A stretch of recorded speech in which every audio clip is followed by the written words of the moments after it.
Creating an LLC for your Amazon FBA business provides legal protection and can simplify your business operations. Here's a concise guide. Choose a business name. Select a unique name for your LLC that complies with your state's LLC naming requirements. Ensure it's not already in use by searching your state's business registry. Designate a registered agent. A registered agent receives legal documents on behalf of your LLC. This can be you, another individual, or a professional service. File articles of organization.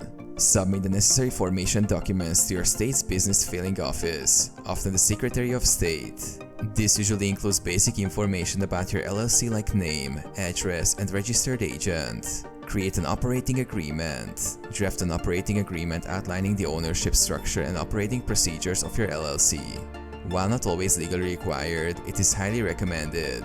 Apply for an EIN.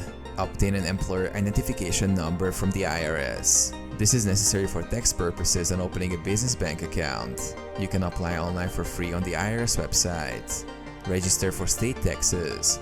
Depending on your state, you might need to register for state taxes, including sales tax permits. Open a business bank account. Open a separate bank account for your LLC to keep your business finances distinct from personal ones. Register your LLC with Amazon. Update your Amazon Seller Central account with your LLC's information, including your EIN and bank account details.